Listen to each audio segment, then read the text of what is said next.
A very good morning to you, Tanya. Thank you for your time.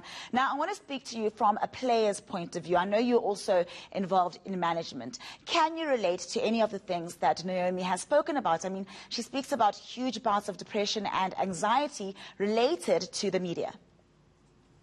Yes, hi, good morning, Nandi. Obviously the mental aspect of tennis is a very important aspect to the game. And while one needs to be in peak physical condition, one also needs to be in peak mental condition.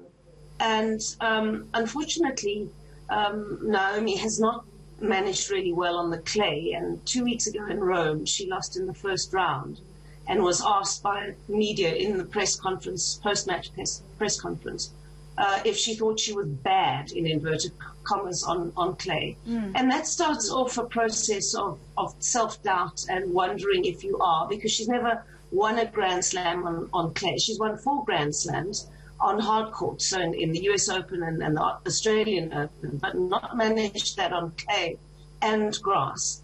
So, to sit in front of a judgmental group of journalists who really are not good tennis players themselves, in fact hardly any of them play themselves, is a tough thing, especially as a youngster, remembering she hit the world stage at the age of 18. Yeah, we need to remember that she is very young, and she mentioned in her statement that her timing could have been different, but I want to find out from you what you think she could have done differently. I mean, she did end up pulling out, but not only that, what the French Tennis Federation could have done differently in dealing with the situation. Yes, I do agree that that the situation hasn't been handled well on both sides. Naomi's got a management team. She's with IGM, and the French Open should surely have been a little more caring. I mean, everyone's under pressure. COVID's put organisers under even more pressure. But a side meeting with the two teams might well have brought out a better outcome than making this and escalating this into the issue it has now become. Yeah, and Tanya, you're in management yourself, so you've been a player and you're in management. Do you think that enough is being done, not only in tennis but in sports in general, to take care of athletes' mental health? No, and Nandi, this is such a this is a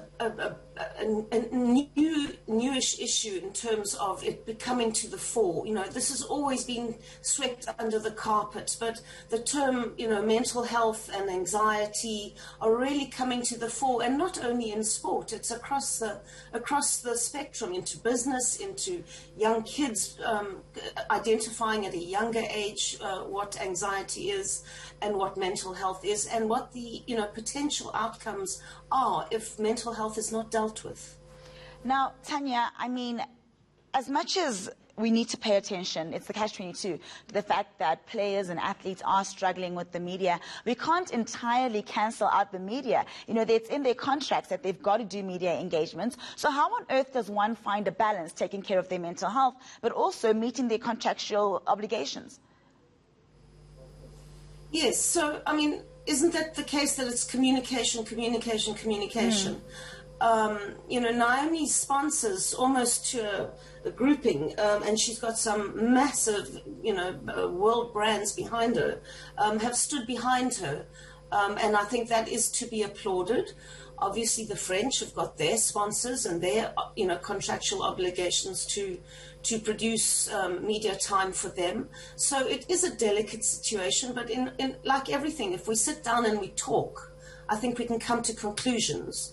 I think the one thing that one has got to try and worry about is that it can't be one solution for one athlete and not for the others, because we need a fair playing field for everyone. But I do believe that an outcome can be reached by getting together and finding a win-win situation. Yeah, certainly a conversation that needs to continue. Thank you so much for your insight, Tanya. That is 1981 French Open doubles champion Tanya Harford chatting to us all the way from England.